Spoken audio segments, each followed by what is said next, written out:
নমস্কার বন্ধুরা, welcome to ইডে sports 9009। আবার চলে এসেছি তোমাদের কাছে কালকের মহারণ যুবভারতী ক্রীড়াঙ্গনে। আবার মোহনবাগান ইস্টবেঙ্গলের ডার্বি, আইপিএল শিল্ডের ফাইনাল। প্রায় 2012 পর আবার ফাইনালে মুখোমুখি হচ্ছে মোহনবাগান এবং ইস্টবেঙ্গল। 2012-তে মোহনবাগানকে অবশ্য টাইব্রেকারে ইস্টবেঙ্গল হারিয়েছিল এবং এত বছর পরে আবার আইপিএল শিল্ডে দুই দল মুখোমুখি হচ্ছে। তবে কালকের খেলাটা একটু অন্যরকম হবে, অন্য ডার্বির মতো নয়। এখানে অনেকগুলো জিনিস জড়িয়ে আছে কালকের ডার্বিতে, যেখানে মোহনবাগানকে নিয়েই বেশি সমস্যা তৈরি হচ্ছে। এই ডার্বিতে যদি আমরা চোখ রাখি, তাহলে দুটো দলের মধ্যে যদি আমরা কম্পেয়ার করি, তাহলে দেখব ইস্টবেঙ্গল অনেকটা অ্যাডভান্সড, অনেকটা এগিয়ে আছে, বলা যায় প্রায় 60-40। তার কারণ কালকে ইস্টবেঙ্গল যথেষ্ট চাঙা হয়েই মাঠে নামবে এবং তাদের ভিতর কোনো সমস্যা নেই, না চোট ঘটিত সমস্যা, না ড্রেসিং রুমে কোনো সমস্যা। একেবারে পারফেক্ট 11 তৈরি করেছে ইস্টবেঙ্গল এবং তাদের বিভিন্ন পজিশনে বিকল্প প্লেয়ারের কোনো অভাব নেই। এবছর ইস্টবেঙ্গল কিন্তু খুব কায়দা করে দলটা তৈরি করেছে এবং সব দিক দিয়ে ব্যালেন্স টিম তৈরি করেছে। ডার্বিতে যদি আমরা চোখ রাখি, তবে দলগত দিক দিয়ে ইস্টবেঙ্গল এবং মোহনবাগানে সেরকম কোনো ফারাক নেই, শক্তির পার্থক্য 0, অর্থাৎ দুটো দলই সমান শক্তিশালী। গত বছর হচ্ছে ইস্টবেঙ্গল মোহনবাগান থেকে অনেকটাই পিছিয়ে ছিল এবং বিভিন্ন ম্যাচে তার প্রতিফলন ঘটেছিল। এবছর যে ইস্টবেঙ্গল গুছিয়ে দল গঠন করেছে, তার প্রথম ডার্বিতেই আমরা টের পেয়েছি এবং মোহনবাগানকে কিন্তু একদম নড়তেই দেয়নি এবং মোহনবাগান যে স্বাভাবিক খেলা সেটা খেলতেই দেয়নি। এবং অস্কার বুজো খুব ধন্যবাদ কোচ, এবং তিনি বুঝে গেছেন মোহনবাগানের উইক পয়েন্টটা কোথায় এবং সেদিকটা বিবেচনা করেই কিন্তু অস্কার বুজো আগামীকাল ডার্বিতে কিন্তু মোহনবাগানের সঙ্গে লড়বেন। আর মোহনবাগানকে নিয়ে যদি কথা বলতে চাই, তাহলে দেখবো যে মোহনবাগান এই মুহূর্তে মাঠ এবং মাঠের বাইরে দুটো বিষয় নিয়ে লড়ছে। এই অবস্থায় মোহনবাগানের সমর্থকরা কিছু অংশ ফুটবলারদের বিভিন্ন রকমভাবে প্রবলেম করার সৃষ্টি করছে এবং তাদের বিভিন্ন রকম উত্তপ্ত করার সৃষ্টি করছে, এবং যে প্রবলেমটা প্লেয়ারদের মধ্যে কিন্তু যথেষ্ট ভয়ের সঞ্চার হয়েছে এবং মাঠের বাইরেও তাদেরকে বিভিন্ন সমর্থকদের একেবারেই সমর্থন করার মতো নয়, প্লেয়ারদেরকে তেড়ে যাচ্ছে, তাদের গাড়িতে ধাওয়া করছে। এই জিনিসগুলো করাতে মোহনবাগানের কিন্তু প্লেয়ারদের এই যে অভ্যন্তরীণ সমস্যা, সেই সমস্যাটা কিন্তু জর্জরিত। সুতরাং সেদিক দিয়ে মোহনবাগান কিন্তু অনেকটা পিছিয়ে আছে ইস্টবেঙ্গলের থেকে। শক্তির বিচারে বললাম তো প্রথমেই যে শক্তির বিচারে মোহনবাগান সামনে হলো ইস্টবেঙ্গল থেকে এগিয়ে।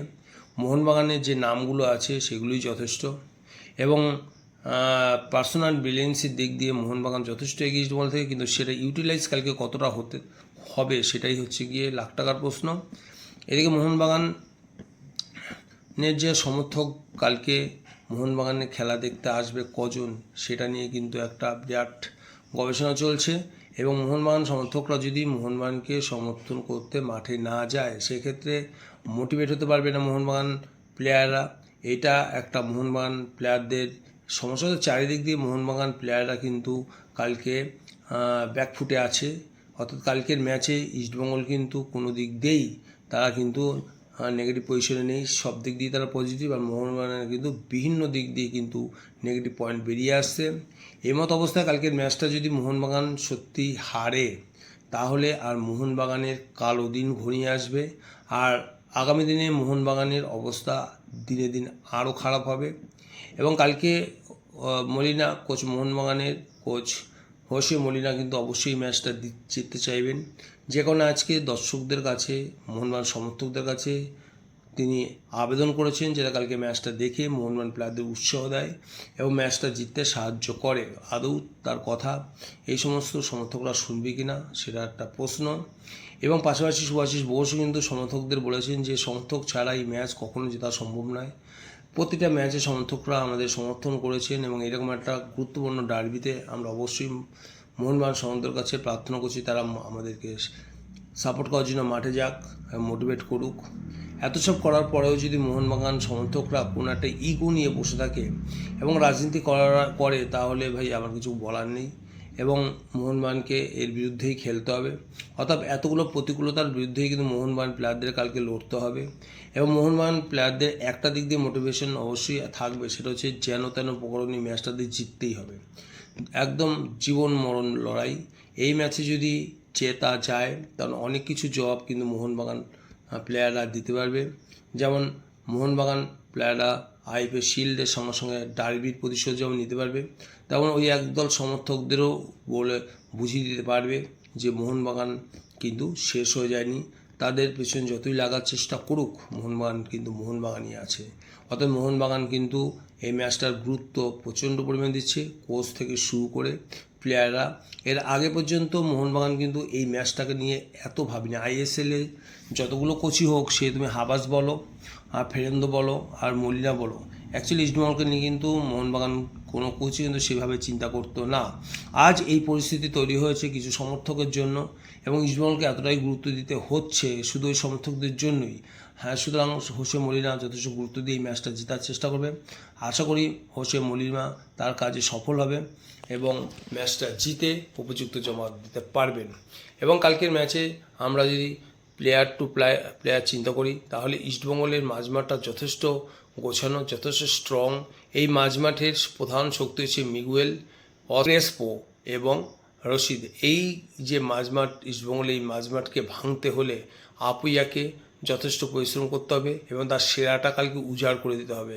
মাঝমাঠটাকে যদি ইস্টবেঙ্গলের খেলাটা যদি ওখানেই নষ্ট করে দিতে না পারে, তাহলে কিন্তু ইস্টবেঙ্গলের হাতে খেলাটা চলে যাবে এবং খেলার কন্ট্রোল কিন্তু ইস্টবেঙ্গল নিয়ে নেবে।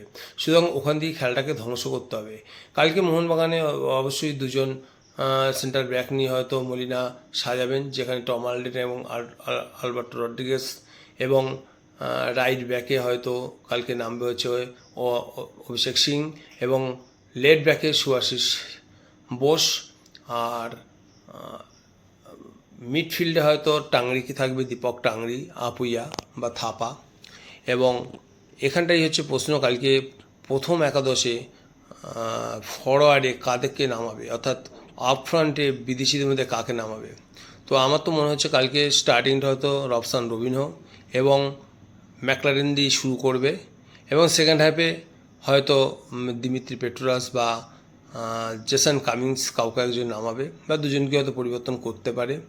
রাইট উইঙ্গারে সুস্থ হয়ে ওঠা মনবীর সিং খেলবে, লেফট উইঙ্গারে ইস্টার্ন ক্লাসো। এবং এই টিম নিয়ে কালকে মোহনবাগান অবশ্যই ইস্টবেঙ্গলকে হারাবার প্রাণপণ চেষ্টা করবে। আর ইস্টবেঙ্গলকে তো ছেড়ে কথা বলবেন, তাদের জয়গুপ্তা, তাদের ডিফেন্সের মানে সাইড ডিফেন্স জয়গুপ্তা এবং ইস্টবেঙ্গলের মহেশ। আমি এই সমস্ত প্লেয়ারদের কথা এই জন্য বলছি, প্রত্যেকটা প্লেয়ারই কিন্তু প্রতিভান। বিপিন যেভাবে ঢুকছে এবং দূরপাল্লা শট করছে, কাট করে ঢুকে যাচ্ছে, একটা প্রধান চ্যালেঞ্জ হতে চলেছে সুভাশিস বোসের কাছে, যে বিপিনকে কীভাবে ঠেকাবে বা মহেশকে কীভাবে ঠেকাবে, সেটা কিন্তু মোহনবাগান ডিফেন্সের কালকে একটা পরীক্ষা। এবং কালকে কিন্তু বিশাল কাইত কিন্তু গোল পোস্টের নিচে সবসময় ব্যস্ত থাকবে, এটা বোঝাই যাচ্ছে। এবং পাশাপাশি মোহনবাগান ফরওয়ার্ডরা কীরকম অ্যাটাক তুলে নিতে কাল রবসান রবিনহো কীরকম খেলাটা খেলে তার উপরে কিছু ডিপেন্ড করছে। কালকে লিস্টার্ন ক্লাসোকে নিয়ে ইস্টবেঙ্গল অবশ্যই ব্যস্ত থাকবে, এবং মনবীর সিংয়ের পারফরমেন্সের দিকেও সবার নজর থাকবে। আপিয়ার উপরে সবার নজর থাকবে, কারণ আপিয়া যদি সেদিনটা ভালো খেলে, কালকে দিনটা ভালো খেলে এবং যদি পুরো কন্ট্রোল যদি নিয়ে নিতে পারে ওই বিদেশিদের হাত থেকে, তাহলে মোহনবাগানের জেতার কিন্তু চান্স আছে অনেকটাই। দেখা যাক কালকে কী হয়। তো আমরা সবাই আছি ম্যাচটা দেখার জন্য, আর আমাদের সঙ্গে তোমরাও ম্যাচটা অবশ্য দেখবে। ও সমস্ত জিনিস এখন ভুলে যাও, আগামী দিনের এই ডার্বি নিয়েই সবাই চিন্তা করো, এবং আশা করি এই ডার্বিতে কালকে মোহনবাগান ইস্টবেঙ্গলকে হারাবে এবং সম্মান পুনরুদ্ধার করবে।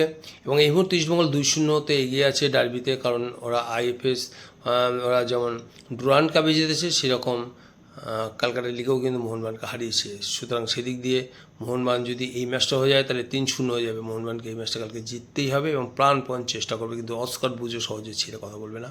ধুরন্ধর কোচ, এটা আমি বুঝে গেছি। এবং তারা কিন্তু একটা প্রচেষ্টা সবসময় করবে, মোহনবাগানের যে টপ প্লেয়ার তাদেরকে চূড়াগুপ্ত মেরে মাঠ থেকে বের করে দেওয়ার একটা দারুণ পরিকল্পনা শিখে নিয়েছে কিন্তু অস্কার বুঝেও তার প্লেয়ারদের মধ্যে ঢোকাতে পেরেছেন। সায়নকে, যেমন সৌভিক, এদের কিন্তু ভালোই মতো ট্রেনিং দিয়েছে গত বছর, এটা দেখেছিলাম। এবং সেরকম কিছু যদি ইস্টবেঙ্গল করে ফেলে তাহলে মোহনবাগান কিন্তু আরও বিপদে পড়বে।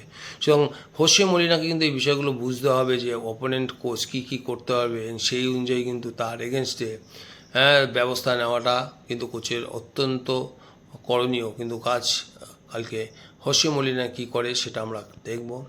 তো আজকে এই পর্যন্ত। তো দেখো ভিডিওটা তোমাদের কেমন লাগলো, যদি ভালো লাগলো লাইক এবং শেয়ার করতে একদম ভুলবে না। আর যারা প্রথমবার দেখছো এই চ্যানেলটি, এখনও সাবস্ক্রাইব করোনি, কেন এত ওয়েট করছো? সাবস্ক্রাইব করে ফেলো নতুন নতুন ভিডিও আপলোড করার জন্য। আর এই ভিডিওটি দেখার জন্য অসংখ্য ধন্যবাদ। আবার দেখাবে নেক্সট কোনো ভিডিওতে। বাই।